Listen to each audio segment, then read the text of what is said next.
In proposition 2.1 of the Tractatus, Wittgenstein tells us we picture facts to ourselves.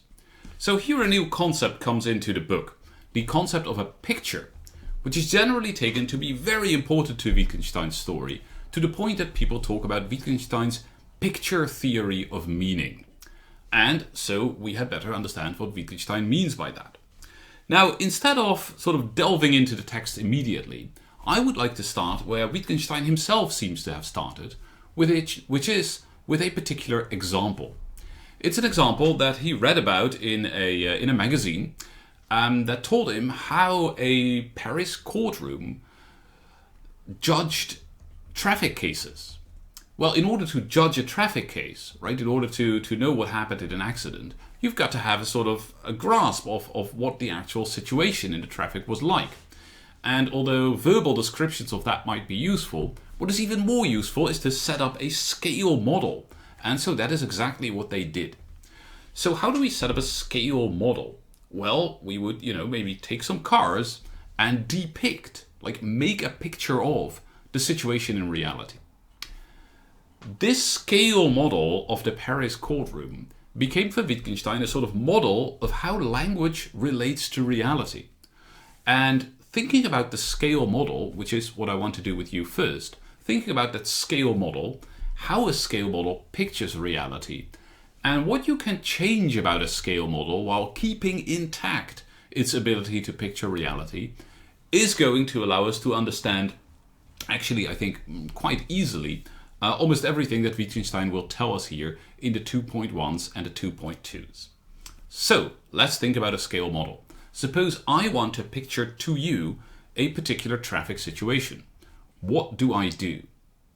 Well, the first thing that I need to do is I need to take some objects that I'm going to use in my scale model, and I need to tell you which objects in reality they represent.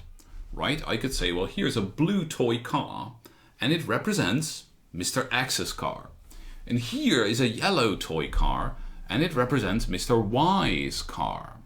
And here is a block of wood, and it represents the apartment building in front of which the accident happened. And so on and so forth.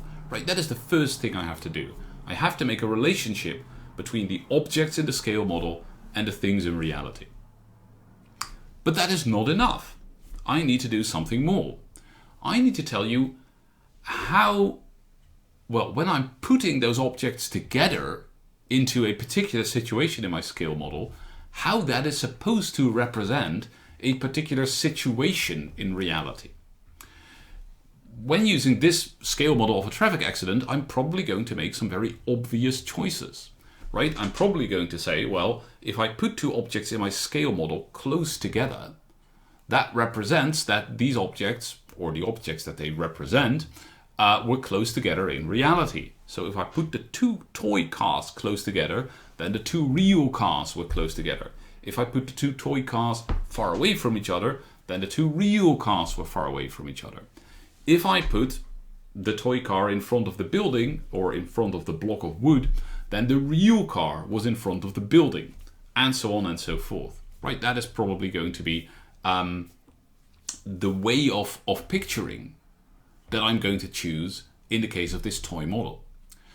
And of course, it's important to realize that not every relation in the toy model is going to relate to reality in the same way. Right? The fact that the car is only 5 centimeters away from the block of wood does not represent that the real car was only 5 centimeters away from the apartment building. It's a scale model, right? I'm making everything smaller. So maybe every distance in the scale model is, in reality, maybe it was 100 times as big.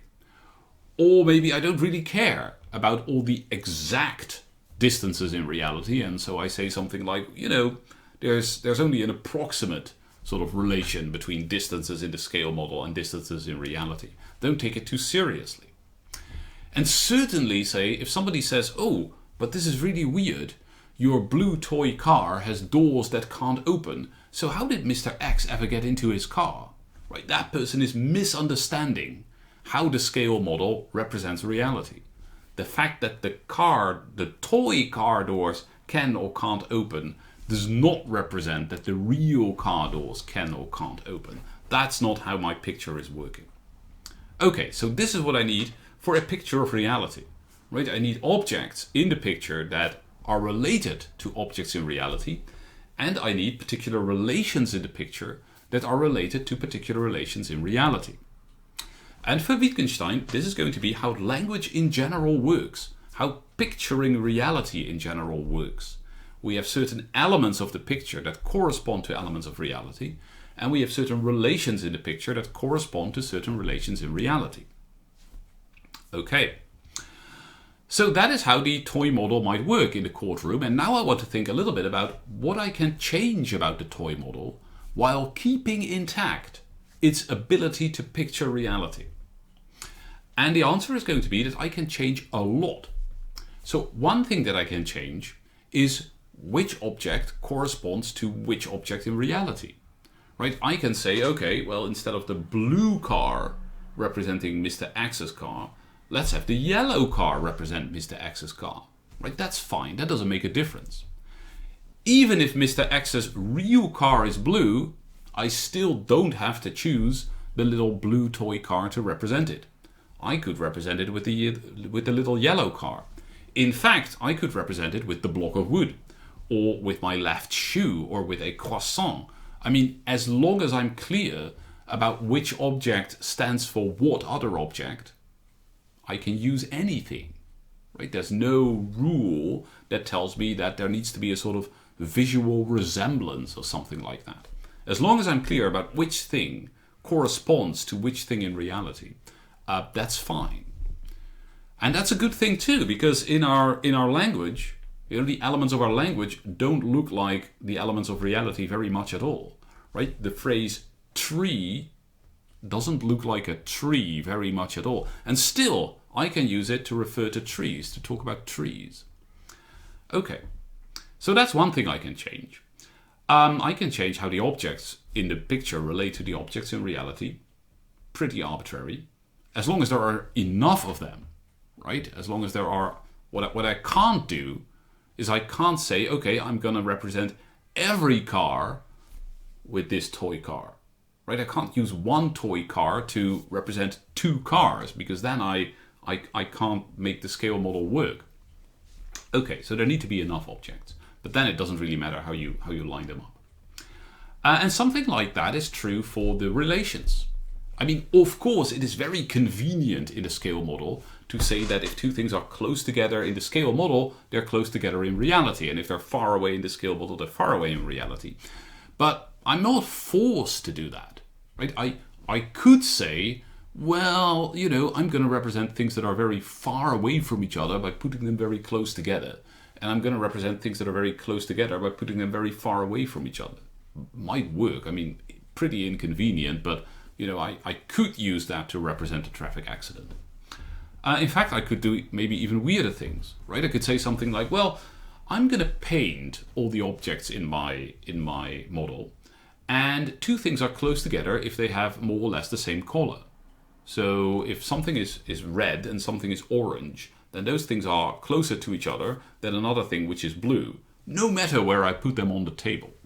Again, very inconvenient, but it could probably work, right? I mean, there seem to be enough colors for it to work.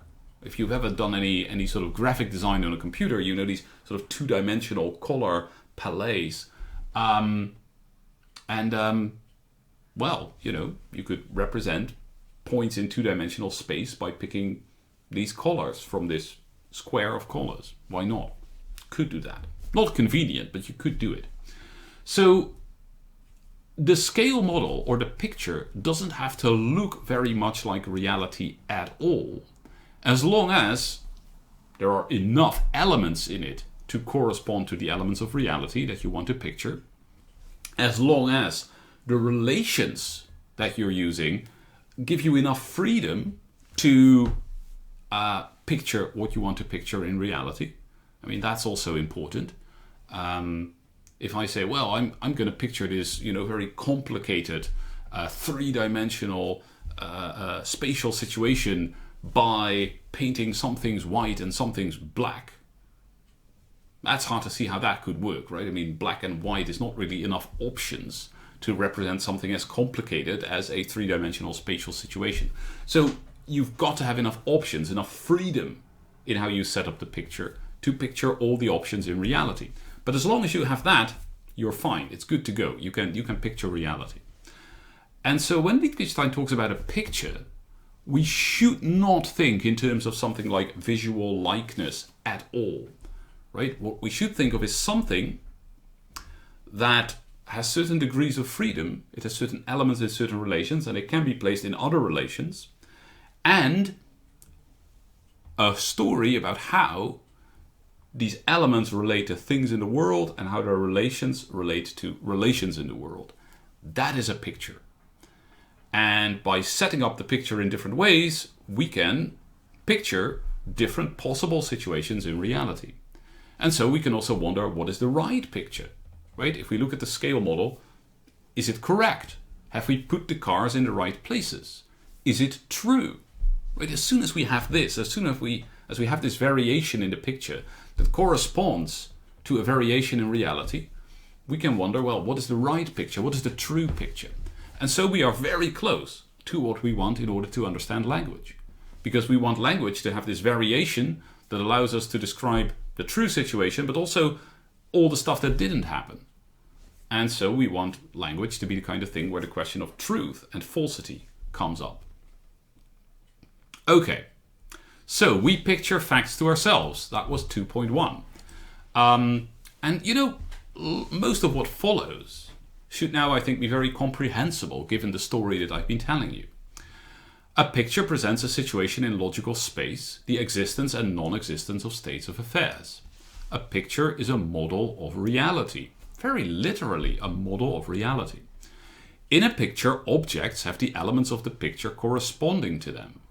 Right? There are elements of the picture and there are objects in reality, and there's this correspondence. That's exactly what I've been talking about. In a picture, the elements of the picture are the representatives of objects. That's basically the same claim, written the other way around. What constitutes a picture is that its elements are related to one another in a determinate way. Right? It's not just that I've got a bunch of toy cars, but I've put them in a very specific relation to each other, and that is what pictures something in reality. And then Wittgenstein says, in order to explain this, it's 2.141, he says a picture is a fact, or the picture is a fact. A picture is a fact. What does he mean by that? Because we might think that a picture pictures a fact, right? The toy model in the Paris courtroom pictures the fact that Mr. X crashed his car into Mr. Y's car. And that's true. That's what it pictures. But how does it picture that? Well, it pictures that by having Mr. X's, like the toy car, bump into the other toy car. And that's a fact too, right? It is the fact that in the picture the toy car bumps into the other toy car. That fact represents the fact in reality that Mr. X drove his car into Mr. Y's car. It is because the picture itself has these relationships, because there's a that about it, because it's not just a bunch of objects, but a bunch of objects in determinate relations to each other. That is what allows it to picture something in reality. So the picture itself is indeed a fact. And because it has this form of the fact, it can represent a fact, or, well, something that could have been a fact if it's not true, in reality. So a picture is a fact.